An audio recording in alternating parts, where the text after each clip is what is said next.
খুব সকালবেলা, তখন পাখিরাও ভালো করে জেগে ওঠেনি, কিন্তু আমি পাখির ঘুম ভেঙে গিয়েছিল। সূর্যও তখন উদিত হয়নি। আস্তে আস্তে একটু করে ভোরের আলো ফুটতে শুরু করলো। এটা ছিল বান্দরবানের শেষের দিন এবং লাস্ট ভিডিও। এটা কিসের পানি আমি জানি না, তবে দেখতে ভালো লাগছিল তাই একটু ধারণ করে নিলাম মোবাইলে। অনেক সকালে সবার আগে ঘুম থেকে উঠলাম, কিন্তু কাউকে ফেলে আমি নাস্তা করিনি। সবার যখন একসাথে ঘুম ভাঙলো, একসাথে সবাই মিলে নাস্তা করতে গেলাম। নাস্তা সেরে রুমে ফিরে এসে সবাই অনেকক্ষণ রেস্ট নিয়ে এবার বের হয়ে পড়লাম নীলাচলের উদ্দেশ্যে। ওই দিন প্রচণ্ড গরম থাকার কারণে নীলাচল ছাড়া আমরা আর অন্য কোথাও যাইনি। ওই দিন শুধুমাত্র নীলাচলই ঘুরেছিলাম। দেন হোটেলে ফিরে প্ল্যান ছিল আমরা চট্টগ্রামে ব্যাক করব, কিন্তু হঠাৎ প্ল্যানে আর আমরা ফেরত আসিনি। ওই রাতটা ওখানে থেকে এসেছিলাম। যাওয়ার সময় সবাই একসাথে গেলেও আসার সময় কিন্তু আমরা একসাথে আসতে পারিনি। সবার প্রথমে আমিই চলে আসছিলাম 6টার দিকে, যেহেতু আমার হাজব্যান্ডের দোকান খোলা ছিল। তারপরে 8টার দিকে এসেছিল আমার যা আর বাবলুদা। তারপরে 9টার দিকে এসেছিল অমৃতাদি, মানে আমাদের শিক্ষিত দিদি, আর পঙ্কজদা। আমরা নীলাচলের কাছাকাছি চলে আসছি, মানে নীলাচলে ঢুকেই পড়েছি।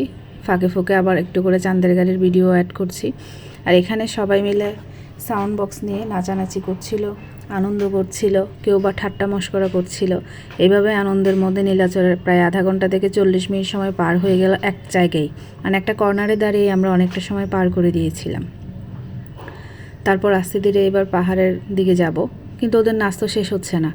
আমরা তো ওই পাশে যাওয়ার জন্য বলছিলাম, কিন্তু ওদের নাচ শেষ না হওয়ার কারণে আমরা আর ওখান থেকে বের হতে পারছিলাম না। এইবার আস্তে ধীরে আমরা পাহাড়ের দিকে যাচ্ছি। পাহাড় মানে অনেক ভয়ানক পাহাড়, মানে পা আপনি চাইবেন সামনের দিকে নিতে, কিন্তু পাগুলো অটোমেটিক পিছনের দিকে সরে আসবে। রাস্তাটা কষ্টসাধ্য হলেও জায়গাটা ছিল দেখার মতো। আর এটা আমি প্রথমবারের মতো বান্দরবান গিয়েছিলাম। আমার সাথে যারা গিয়েছিল ওখানের প্রায় অনেকজনই বান্দরবানের আগে অনেকবার গিয়েছে, কিন্তু আমার ছিল প্রথমবার। ফুল গাছগুলো কেটে ফেলছিল, দেখে মায়া লাগছিল। এটা এক কর্নারে ছিলাম। তারপর এটা হলো মেঘের রাজ্য নীলাচল। আমরা পাহাড়ের নিচে অনেকটা ঢালো জায়গায় যাচ্ছি, এটারও একটা কারণ ছিল। আমরা নীলাচলের গেটের সামনে একটা ছবি দেখেছিলাম, মানে শূন্য একটা দোলনা দোল খাচ্ছে একটা মেয়ে বসে। এই জিনিসগুলো আমার ছেলে খুব ভালো খেয়াল করে। আমরা যখন লাস্ট টাইম কক্সবাজার গিয়েছিলাম, ওর সামনে পোস্টারে দেখেছিল তরমুজ, কলা, ওইরকম কিছু জিনিস। সেটা দেখে সে খুঁজে বের করেছিল। তো একটু আগে যে দোলনাটা দেখলেন আপনারা, সেটা খোঁজার উদ্দেশ্যে আমরা নিচের ঢালু জায়গায় গিয়েছিলাম। আসার সময় এই অন্ধলোকের গান আমার শুনতে খুব ভালো লাগলো।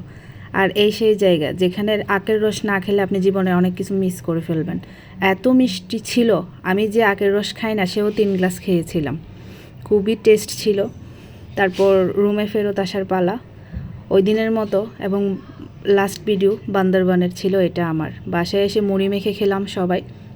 তারপর চা খাওয়ার জন্য শুধুমাত্র আমরা মহিলারা মিলে সামনের হোটেলটাতে গিয়েছিলাম। আমার ভিডিওটা আজকের মতো এখানেই শেষ করছি। তোমরা সবাই ভালো থেকো, সুস্থ থেকো। তোমাদের সাথে এমন ছোট ছোট গল্প আরও অনেক হবে আমার। সবাই আশীর্বাদ করো আমার পেজটা নিয়ে, যাতে আমি আরও অনেক সামনে এগিয়ে যেতে পারি। ধন্যবাদ আমার ভিডিওটা দেখার জন্য।